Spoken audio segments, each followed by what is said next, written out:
Hey folks, welcome back to another Dice Tower preview. I'm Mark, and today we're taking a look at X-Men Dice Throne, which is brought to you by Dice Throne and the Op. It's for 2 to 6 players, ages 8 and up, and games generally run about 20 to 40 minutes.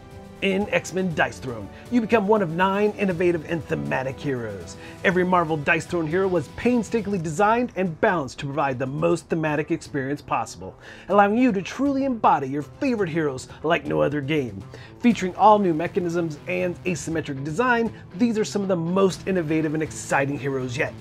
Attack your opponents and activate abilities by rolling your hero's unique set of 5 dice. Accumulate combat points and spin them on cards that have a large range of effects, such as granting permanent hero upgrades, applying status effects, and manipulating dice directly, yours, your teammates, or even your opponents. So join me in this new series as we take a dive into each new character. In this 4th episode, we take the plunge into the deep freeze with Iceman. His complexity is a level 4, his weapon of choice is ice powers, and Bobby Drake likes to keep it cool as he glides through combat, freezing opponents in their tracks. Sometimes even your greatest weapons will turn to frozen cubes of ice.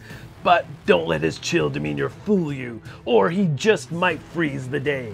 My powers might have limits, but I haven't found them yet. Iceman's dice are exactly what you think they should be. His symbols are ice, slide, and frost. All variations of these play into his different powers and abilities. Very thematic, just like all the other characters. Now, he has several tokens and different types of powers. One very unique one, which we'll get to, which I loved about this character. Now, first we have dice cubes. And players afflicted with these tokens, it's really going to potentially mess up their attack rolls for sure. So it's going to prevent them from changing the face or the value of their lowest rolled dice. And you can stack 2 of these tokens on a player, affecting 2 of their dice on those offensive rolls.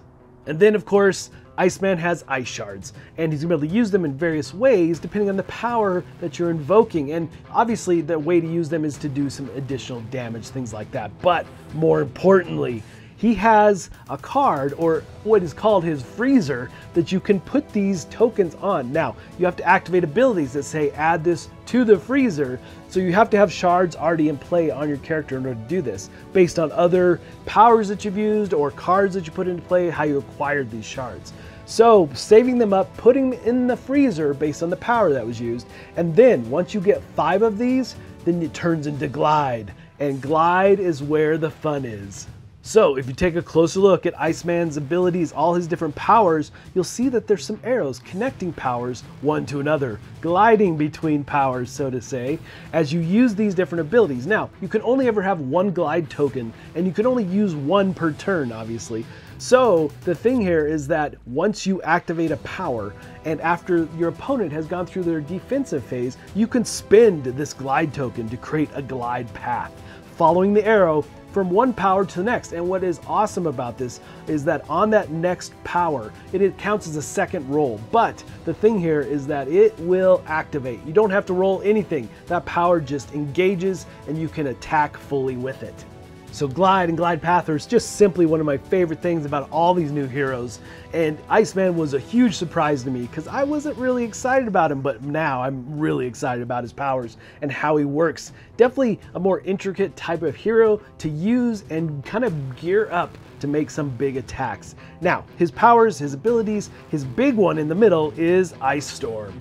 For this ultimate ability, you're looking for Frost. You need all your dice set to Frost in order to activate it. Now, right away, if you have ice shards, it's going to let you store 5 of them immediately, which means that you get a glide token right away if you have ice shards available to do so. Now, also, you're going to inflict 2 cubes on your opponent and then do 13 points of unstoppable damage.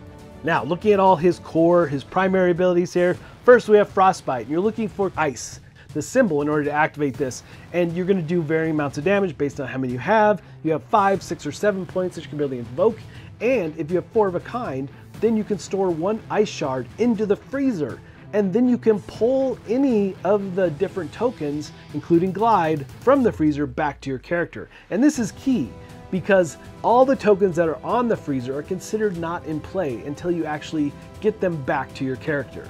Next up, we have Ice to meet you. Yes, a lot of his naming convention on these powers. is pretty fun. So here you're looking for the slide symbol. You need 4 of them in order to activate this power. And right away you're going to just gain an ice shard, not in the freezer, just on your character. And then you can inflict one of those cube tokens on your fellow players. And then you get to roll 5 more dice. And this is where the beauty of this power comes into play, is that for ice, you're going to do some unstoppable damage. For other slides, you're going to be able to store these ice shards into the freezer. And most importantly, if you roll frost, you're going to be able to either gain right away a glide token or just draw 1 card from your deck. So Ice to Meet You is definitely one of my favorite of his core abilities for sure. Now, moving on, we're going to take a look at Everybody Chill. Again, I love the names. And here you're looking for Frost and Ice. And right away, you're going to get an Ice Shard. You're going to be able to do 5 points of damage. Then you have a choice. You can either do additional damage based on ice shards that you have in play, not the ones in the freezer, but ones you have in play on your character, and or really being the core thing here is that you get 2 more shards and draw a card, and that's typically what I would use on this power. Then to round things out on this side of the board, we have Cold Treat. Here you're looking for ice and slide, and first and foremost, you're gonna get 1 combat point, so crucial. And you're gonna be able to store 1 of the shards into the freezer, and then finally just do 7 points of damage. And then taking a close look again, you'll see that there's arrows that connect the various powers here, and how you can use glide between one to the other. Then moving over to the other side of the board, you'll see that his small straight is known as Thoughtsome. Here you're going to be able to store 2 ice shards into the freezer. You're going to be able to inflict 1 cube on a player and do 6 points of just regular damage. But next to that, we have Hail the King. You're looking for 4 symbols of frost, and you're going to gain 3 ice shards. You're going to inflict a cube, and you're going to do 5 points of undefendable damage. But also, there's collateral, 2 points of additional undefendable damage, but to all the opponents in the field. Next up, we have Hoarfrost. This is his largest straight that you're looking for here. You need all dice in play for this, but you're gonna be able to store 3 shards into the freezer. Then you'll be able to pull back any tokens from the freezer back to your player board, and then just do 8 points of regular damage. Now, when Iceman has to roll his defense, he's looking at his Rhyme ability. You get 3 dice in the basic ability. Now, it can be upgraded, which we'll take a look at. But for Ice, you're going to be doing 1 point of undefendable damage. And then for a slide symbol, you're going to be able to prevent 2 incoming damage. And then for the frost symbol, you do 2 more points of unstoppable or undefendable damage. And then if there's 2 of a kind, then you get to store 1 of your ice shards into the freezer.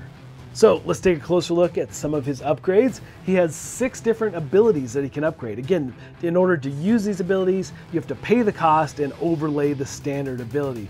So these costs on these cards are going to be anywhere from 1 to 2 combat points. But first, we have Everybody Chill level 2. And the main change here is the fact that you get 2 ice shards instead of 1. And then you have an extra ability called Sub-Zero, looking for ice and frost. This is going to give you 5 points of undefendable damage. The upgrades on Cold Treat level 2 are going to allow you to store 2 ice shards into the freezer, and you'll be able to do 8 points of regular damage. But then there's a new ability called Frosting, which allows you to gain 2 ice shards and inflict 2 cubes on your opponent. Now, looking at Thoughtsome level 2, this is your small straight. You're just going to be increasing the damage you do, so you do 7 points of regular damage.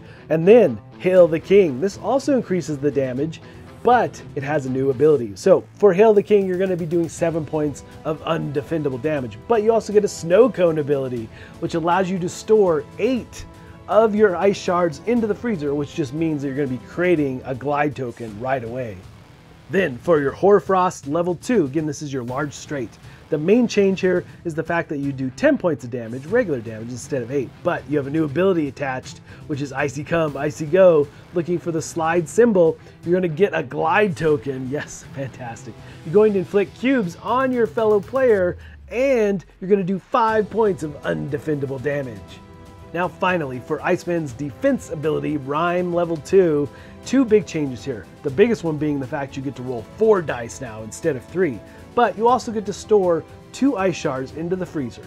Now, Iceman's other strategic cards that you'll be putting into play, so again, some really fun naming around these, just like with his powers. You've got I Only Have Ice for You, Winter Punderland, or Gliding on Thin Ice. Lots of different fun ones here, but again, these powers are going to do various things like give you additional ice shards, or they might allow you to store ice shards in the freezer, or even give you a glide token. Super powerful, right? Those glide tokens are definitely something you want to use a lot, as all those powers can chain into each other, give you that second attack, the second ability. Really like that. Obviously, some of these cards are going to allow you to roll dice and get different effects based on the dice rolled as well. Again, everything about Iceman, like the other characters, super thematic to who he is. Alright folks, just a reminder once again, this has been a Dice Tower paid preview, and everything you've seen here has been in prototype form, so keep a close eye on the campaign for any changes that still may occur. Now with that said, this was our 4th episode in the series. If you missed the other characters, definitely go back and check them out.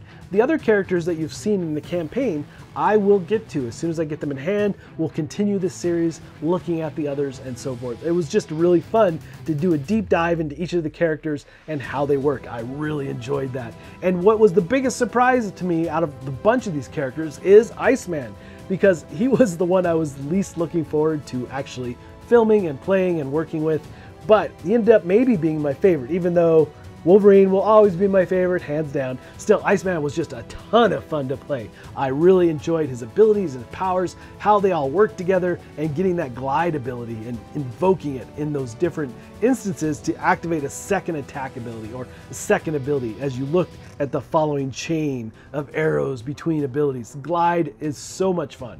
But folks, ultimately, if this looks like something of interest to you, I'm sure they'd appreciate your support. So I think that's it from me, and until next time, we'll see you at the table.